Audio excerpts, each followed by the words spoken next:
ఈ channel subscribe చేసుకోండి, support చేయండి, లైక్ కొట్టండి. మన భక్తులు కానుకలుగా దేవునికి సమర్పించుకురు అనమాట.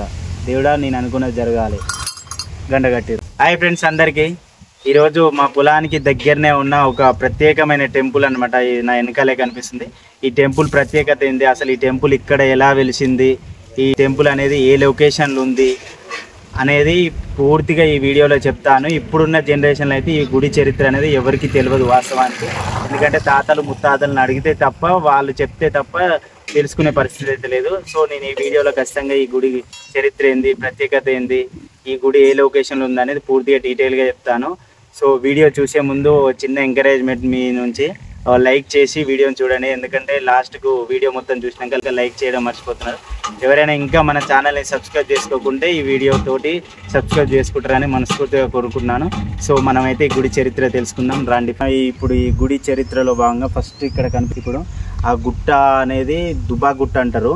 సో ఆ గుట్ట మీదకి మన భూమిలో ఉన్న చిన్న తుమ్మలగూడెం అనే వాస్తవ్యులు అప్పట్లో వెనకట వ్యవసాయం చేసేటప్పుడు నారేసేటప్పుడు గిట్ట మనకు కింద ఆకులు, ఏది తంగడి ఆకులు, ఇంకా వేరే రేలాకులు అవన్నీ తొక్కేదనమాట. అప్పట్లో ఎరువులు లేక ఈ ఆకులను తొక్కేదనమాట, తొక్కి ఆ నాట్లు వేసేదనమాట.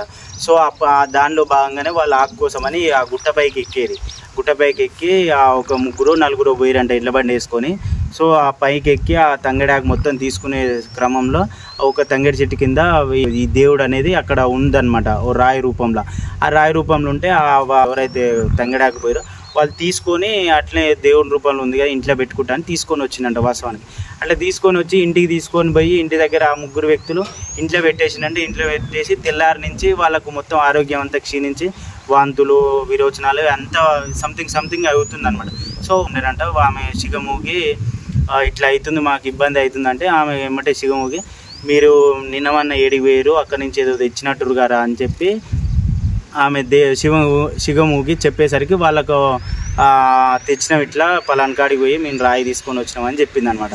చెప్పేసరికి వాళ్ళు అట్లా కాదురా అది దేవుడు తీసుకుపోయి ఎక్కడ తీసుకొచ్చినామో అక్కడనే పెట్టేసే అని చెప్పేసరికి వాళ్ళు మళ్ళీ రిటర్న్ వచ్చి ఆ గుట్టపైకి ఎక్కుదామని ప్రయత్నించి మళ్ళీ అంత దూరం ఏమెక్కుతా దేవుడా నన్ను క్షమించు, ఇక నేను అంత దూరం ఎక్కలేను అని చెప్పేసి ఇప్పుడు ఇక్కడ కనిపిస్తుంది కదా ఇక్కడ బండలు, ఇది పాత గుడి అనమాట. ఇక్కడ ఈ ప్లేస్లో ఉండేది. సో ఆ పాత గుడి ప్లేస్లో నార్మల్గా 2 రాళ్ళు పెట్టి ఆ విగ్రహాన్ని అల్ల పెట్టి ఆ రాయి రూపంలో ఉన్న విగ్రహాన్ని అక్కడ పెట్టి ముక్కేసి కొబ్బరికాయ కొట్టి వెళ్ళిపోయారు అనమాట. సో వెళ్ళిపోయిన తర్వాత ఏం జరిగిందంటే కొన్ని రోజులకు ఇక్కడ నుంచి బాటసారులు అందరు ఉంటారు కదా, వాళ్ళకు ఇట్లా ఇండియన్ కల్చర్ కాబట్టి మనం రాయి అన్నిటినీ పూజిస్తుంటాం. సో ఆడంగా పోతుంటే బాటసారులు వాళ్ళు ఏ కార్యాన్ని అయితే తలపెట్టిరో ఆ కార్యం దేవుడా నాకు మంచిగా జరగాలి, నేను అనుకున్నది జరిగితే నీకు ఇది ఇస్తా, ఈ కట్న కానుకలు ఇస్తా అని చెప్పి మొక్కి వెళ్ళడం చేత వాళ్ళు అనుకున్నది జరిగిన వెంటనే వాళ్ళు ఆ దేవుని మొక్కు తీర్చాలనే ఉద్దేశంతో వచ్చి అక్కడ కొబ్బరికాయలు కొట్టడం, సున్నం వేసి కొంచెం గ్రాండ్గా చేయడం అనమాట. సో అట్లా గుర్తించి ఒక్కొక్కరు ఒక్కొక్క విధంగా ఆడంగా పోయేటప్పుడు దేవుడు అని మొక్కుకోవడం, వాళ్ళ కోరికలు నెరవేరంగానే ఒక గుడో లేకుంటే ఒక ఇంకా సంథింగ్ గేట్లు కానీ అట్లా చేయించడం అనేది ఆనవాయితీగా వచ్చి అట్లనే అందరూ ఆ విధంగా చేసుకుంటూ ఒక చిన్న గుడిలాగా నిర్మించారు అనమాట. ఇప్పుడు మనకు కనిపిస్తుంది కదా అక్కడ నిర్మించారు ఇంతకుముందు. సో అది కాలక్రమేణా ప్రజల మొక్కులన్నీ నెరవేరుతూ ఉంటే కాలక్రమేణా మనకి ఇంత పెద్ద గుడిగా ఏర్పడేది. సరే ఈ గుడి గురించి ఇప్పుడు మీకు అందరికి చెప్తాను. ఈ గుడి అనేది ఈ గుడి ల్యాండ్ ఇచ్చింది ఈ గుడికి వెనకాలే ఉన్న లింగయ్య గారా ఏమో పేరు నాకు సంథింగ్ తెలియదు. ఆయన ప్రత్యేకంగా చొరవ తీసుకొని 10 గుంటల భూమిని ఇచ్చిండు. సో అక్కడనేమో విశ్రాంతి తీసుకోవడానికి రూములు కట్టి ఉన్నాయి, ఒక 2 రూములు కట్టిండు. ఈ గుడిలో భాగస్వాములు ఇక్కడ చుట్టుపక్కల ఉన్న రైతులు అందరూ కూడా భాగస్వాములు అయ్యారు ఇలా. ఎందుకంటే అందులో మేము కూడా భాగస్వాములు అయినందుకు సంతోషపడుతున్నాను. మేము కూడా కొంతవరకు గుడి నిర్మాణంలో కాంట్రిబ్యూషన్ అయినాం. సో చుట్టుపక్కల ఉన్న రైతన్నలందరూ ఈ దేవుని ఆశీస్సులు మాకు కూడా ఉండాలి, మేము కూడా దేవునికి ఏదన్నా సేవ చేయాలనే ఉద్దేశంతో వాళ్ళు కూడా కొంత అమౌంట్ అనేది డొనేట్ చేశారు అనమాట గుడి నిర్మాణానికి. సో ఈ గుడి నిర్మాణానికి ప్రత్యేకంగా చొరవ తీసుకుంది అయితే ఈ బాయి పక్కలు ఉన్న ఆయన. సో ఇప్పుడైతే గుడి నిర్మాణాన్ని చూద్దాం మనం ఒకసారి. గుడికి ఎలాంటి డిజైన్లు ఉన్నాయో ఇప్పుడు మీకు అందరికి చూపిస్తాను చూడండి. ఒకసారి గుడి గోపురాన్ని చూడండి, ఎంత చాలా చక్కగా ఉంది. ఇక్కడ ఉన్న ఏరియాలో ఉన్న ప్రతి ఒక్కరికి ఈ గుడి తెలుసు, కానీ గుడి చరిత్ర మాత్రం తెలియదు వాస్తవానికి. సో నాకు కూడా తెలియదు. నేను మా నాన్నని అడిగి అట్లనే ఇంకో 2-3 అడిగి కన్ఫర్మ్ చేసుకున్న తర్వాత మీ అందరికీ చెప్తున్నాను. సో ఈ గుడి నిర్మాణం అయితే చాలా బాగుంది. ఈ గుడి నిర్మాణంలో పాత్రులైన రైతన్నలందరికీ, మ్యాక్సిమం ఈ చుట్టుపక్కల ఉన్న రైతులు చాలా వరకు కాంట్రిబ్యూషన్ ఇచ్చారు కాబట్టి వాళ్ళందరికీ పేరు పేరున ప్రత్యేక ధన్యవాదాలు. ఎందుకంటే ఇప్పుడు ఇక్కడ కనిపిస్తున్న దేవుని పేరు గిట్ట వేరే వాళ్ళకి తెలియదు, ఇక్కడ ఏరియాలో ఉన్న వాళ్ళందరికీ తెలుసు. సో ఈ గుడిలో ఉన్న దేవుడు వంకబాయ్ అనే దేవుడు చాలా మహిమ గల దేవుడు అన్నమాట. సో ఈ దేవుని మొక్కడం వల్ల సంతానం లేని వారు కూడా చాలా వరకు దేవుని మొక్కడం వల్ల సంతానం కలగగానే ఎమ్మటే కొడుకులకు బిడ్డలకు పేరుగా పెట్టుకురు. ఆ పేరు పెట్టుకున్న వాళ్ళలో 3 మా ఊర్లోనే ఉండ్రు. అది ఇంకా ప్రత్యేకం అన్నమాట. సో ఎన్నో మహిమలు గల మన వంకబాయ్ అనే దేవుడు ఇప్పుడు ఈ గుడిలో ఉన్న దేవుడు. సో వంకబాయ్ అనే దేవుడుగా ఎన్నో పూజలు ఘనంగా అందుకుంటున్నారు అన్నమాట. శివరాత్రికి ఇక్కడ మంచిగానే సెలబ్రేషన్ చేస్తారు.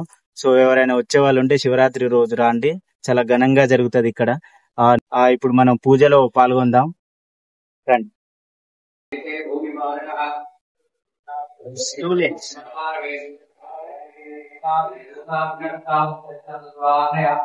ఓం ఓం భవం స్వాహ ఓం మహా ఓం శ్రీమన్మస్వత్యై నమో నమః. ఓం జ్యోతిస్ఫటికలింగమౌల్యత పూర్ణేందువాంతాంబువే హస్తోరాకాంజవన్ ధ్యాయేదీక్షితసిద్ధయే యోగలమక్షరమవ్యయం. ఓం నాలనవస్థలాంతభువన బ్రహ్మాండమా విశ్వస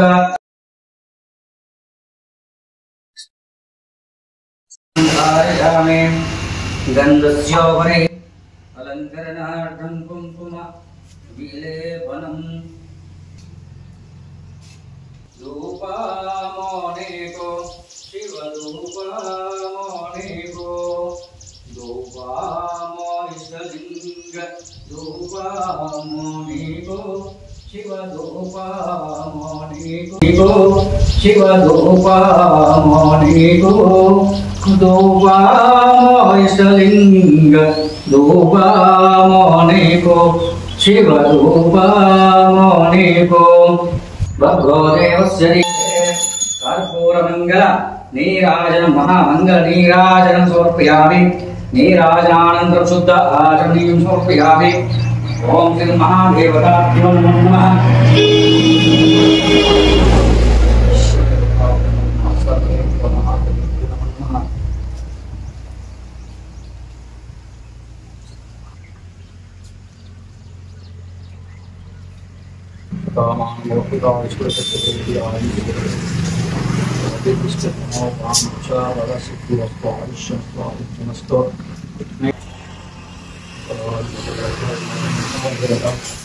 మనకు గుడిలో ఎంట్రన్స్ మనకు స్టార్టింగ్ మనకు పెద్ద గదస్తంభం ఉంటది.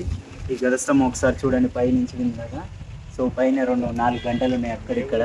సో మనకు స్టార్టింగ్ అయితే గదస్తంభం ఉంటుంది. ఒకసారి లోపలిగా మనకు దేవునికి ముందరనే మనకు నందీశ్వర స్వామి దర్శనం ఇస్తాడు అన్నమాట. ఒకసారి నందీశ్వర స్వామిని చూడండి.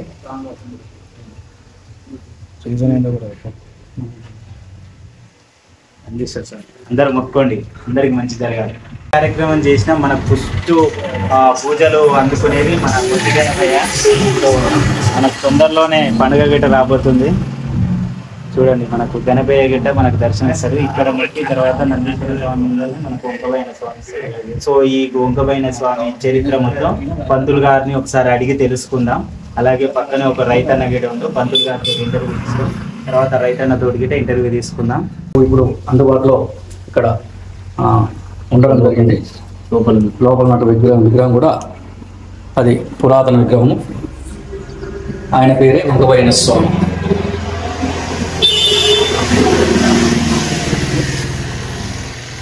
ఆయన పేరే వంకబైన స్వామి. అలా చేయగా వాళ్ళకి తీసుకొచ్చి ఇక్కడ ఆ విగ్రహం పెట్టిన తర్వాత వాళ్ళకంతా కూడా మంచి జరిగి ప్రతి వారము ప్రతి సోమవారము శుక్రవారం వచ్చి వాళ్ళ ఆయన దర్శనం చేసుకొని వాళ్ళకి తోచినటువంటి కొబ్బరికాయ పూలో పనులు ఏదో ఒకటి సమర్పించి వాళ్ళు అలా చేస్తుండగా కొద్ది రోజుల తర్వాత వాళ్ళకంతా కూడా మంచి జరిగి ఈ స్వామివారు చాలా కోరిన కోరికలు తీర్చే స్వామి అని చెప్పి వాళ్ళు మనస్ఫూర్తిగా నమ్మి ఇలా పోయే వాళ్ళు కూడా వాళ్ళంతా కూడా ఈ స్వామిని పూర్తిగా నమ్ముతారు. ప్రత్యేకంగా ఆయనను ఏది కోరినా కూడా స్వయంగా ఆయన కోరిన కోరికలు తీర్చే స్వామి అని చెప్పి ప్రతి ఒక్కరు కూడా నమ్మి ప్రతి శివరాత్రి రోజు ఆ శివరాత్రి రోజు ఇక్కడ ఉన్నటువంటి స్థల దాతలు కానీ చుట్టుపక్కల ఉన్న రైతులంతా కూడా అన్నదాన కార్యక్రమం నిర్వహిస్తారు. ఆ రోజు చాలా బాగుంటుంది. ప్రతి శివరాత్రికి ఇక్కడ ప్రత్యేకంగా శివరాత్రి రోజు జాతర అనేది చేసుకోవడం జరుగుతుంది. మీరు ఇక్కడ గుడి ప్రధాన పూజారి అంటే నేను ఇక్కడ ఈ నూతనంగా ఈ గుడి నిర్మించిన తర్వాత నేను చేస్తాను. అంతకుముందు వేరే వాళ్ళు చేసేవాళ్ళు. ఈ గుడి నిర్మాణం అయిన తర్వాత నేను ఇక్కడ భక్తులు ఏ విధంగా భక్తులు ప్రతి సోమవారం వస్తారు. ప్రతి సోమవారం అయితే ఖచ్చితంగా ఒక 100 నుంచి 120 మంది ఒక్కసారి రారు, వస్తూ ఉంటారు. ఉదయం నుంచి మధ్యాహ్నం వరకు వస్తూనే ఉంటారు. ఒక్కసారి అది విడివిగా ఏం రారు, వస్తూనే ఉంటారు. వచ్చే పై వాళ్ళు కూడా ఆగి ఆ స్వామిని నమ్ముకొని ఆ స్వామిని ఏదైనా కోరికలు ఉంటే కోరుకొని నెరవేర్చమని చెప్పి వేడుకొని వాళ్ళు అలా వెళ్తూనే ఉంటారు. ప్రతి శివరాత్రి మాత్రం ఖచ్చితంగా పెద్దగా అన్నది ప్రతి శివరాత్రి. ఇప్పుడు మనకు కనిపిస్తున్న పూజారి గారు పక్కనే విలేజ్ ఉంటుంది, దుబ్బాక వస్తువులు. గుడి ప్రధాన పూజారి గారు వీలే. సో ఎవరైనా ఎప్పుడైనా కావాలనుకున్నప్పుడు గుడికి మార్నింగ్ టైంలో రండి, ఎందుకంటే పంతులు గారికి పూజా కార్యక్రమం జరుగుతుంది కదా.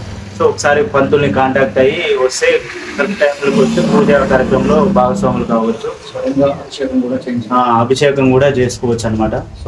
స్వయంగా చేసుకోవచ్చు. అది మేము చిన్నప్పటి ఇక్కడనే ఉన్నాము.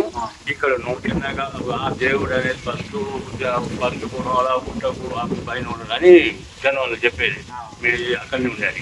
ఇవి వచ్చి పోతుంటే ఇప్పుడు దగ్గర 30-40 సంవత్సరాలు కానీ ఇక్కడ ఒక చిన్న రాళ్ళ గుడి లెక్క నిర్మాణం చేసి అనుకున్నట్టు వాళ్ళకి అన్ని మంచి జరగడం వల్ల ఇది ఒక కొబ్బరికాయలు అన్ని చిన్నగా మొత్తం నిర్మాణం చేసుకుంటూ కొబ్బరికాయలు కొట్టి గుడి మామూలు వీళ్ళ పొలం గిట్ట పక్క పంటే ఉంటుంది. సో ప్రతి శివరాత్రికి వీళ్ళు కూడా ఇక్కడ 90% అయితే దుబ్బాకు అయితే వాళ్ళు ఎక్కువ పార్టిసిపేట్ చేస్తారు. ఈ శివరాత్రికి అయితే ఇక్కడ కాంట్రిబ్యూషన్ ఇస్తారు అనమాట. స్వామివారి అభిషేకంలో పాల్గొంటారు. ఇప్పుడు రైతు ద్వారా మనకు కొన్ని విషయాలు తెలిసినాయి. అలాగే పంతులు గారు మనకు పూర్తిగా డీటెయిల్గా చెప్పింది అనమాట, ఎట్లా వచ్చింది ఏం కదా అనేది. సరే మన ఛానల్ని సబ్స్క్రైబ్ చేసుకోమని చెప్పండి.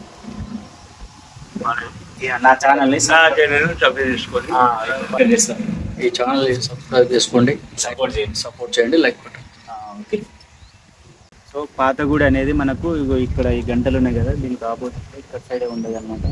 సో నాకైతే అంత ఐడియా లేదు, బోరింగ్ ఇటు సైడ్ ఉండదా అటు సైడ్ ఉండదు. అయితే ఇక్కడనే ఉండేది.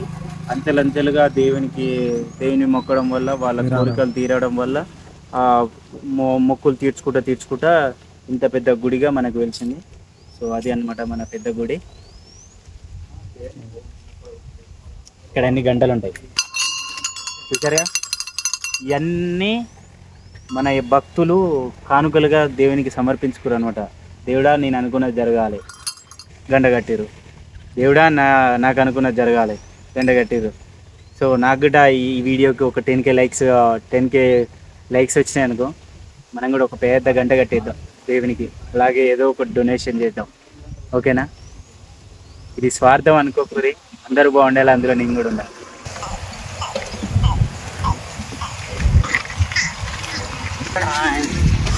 ఈ వీడియో చూసి నాకు సపోర్ట్ చేస్తున్న మీ అందరికీ పేరు పేరున ప్రత్యేక ధన్యవాదాలు. అట్నే కొంచెం సపోర్ట్ చేస్తారని మనస్ఫూర్తిగా కోరుకుంటాను. అందరికీ ఈ వీడియో చూసే వాళ్ళకు, నాకు సపోర్ట్ చేస్తున్న వాళ్ళకు, అలాగే ముందు సపోర్ట్ చేసే ప్రతి ఒక్కరికి శ్రీ వంకబాయన దేవుని ఆశీస్సులు అందరికీ ఉండాలని, అందరికీ మంచి జరగాలి. ఆ మంచిలో నాకు కొంచెం మంచి జరగాలి, అందరూ బాగుండాలి, అందులో నేను కూడా ఉండాలి. సో అందరూ ఖచ్చితంగా నాకు సపోర్ట్ చేస్తారని మనస్ఫూర్తిగా కోరుకున్నాను. గుడి అడ్రస్ వచ్చేసి ఇక్కడ కనిపిస్తున్న ఈ కమాన్ నుంచి స్ట్రైట్గా 1.5 కిలోమీటర్న్నర వచ్చేస్తే మనకు శ్రీ వంకమైన గుడి వచ్చేస్తుంది.